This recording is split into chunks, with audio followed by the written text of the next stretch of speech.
Olá pessoal, eu sou o Maicon. Oi gente, aqui é o Renato. Estamos aqui para agradecer, show maravilhoso aqui em Adolfo. Desejar a todos vocês um Feliz Natal, né parceiro? E um próspero ano novo. Galera de muita energia teve com a gente no show aqui, muito bacana mesmo. É isso aí, obrigado pelo carinho, fiquem com Deus, tá bom? Beijão. Grande abraço.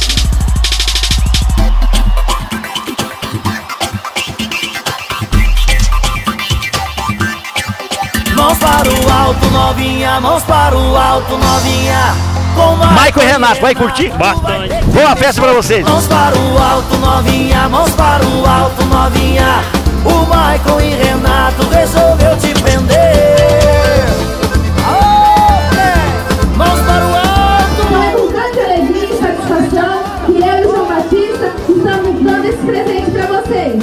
Uma boa festa a todos, divirtam, é isso que a gente quer. A cidade faz o aniversário, mas a prefeita hoje tem trabalhado muito forte com o João Batista Guardiano. E o que eu posso dizer é uma coisa só. Parabéns pela prefeita, parabéns pela cidade, parabéns pelo aniversário. Como é bom ter uma prefeita responsável. Fica caladinha, fica caladinha, fica caladinha, desce, desce novinha. Fica caladinha, fica caladinha, fica caladinha, desce, desce novinha.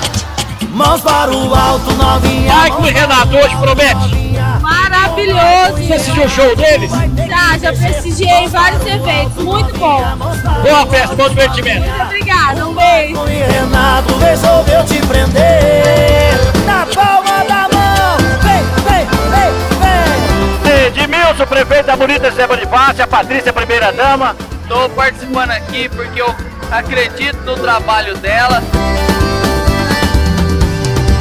Tu tem direito de sentar, tem direito de quicar, tem direito de sentar, de ficar, de rebolar. Tem direito de sentar, tem direito de quicar, tem direito de sentar, de ficar, de rebolar.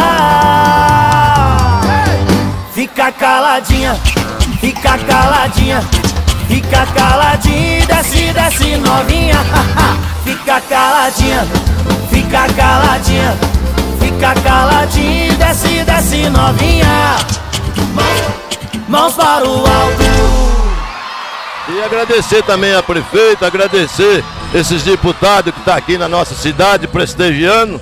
E convidar o povão também daqui, que está aqui assistindo nós, que temos uma prainha ali embaixo também, estamos dando início na prainha, estamos mostrando para o povo o que é ser uma prainha boa.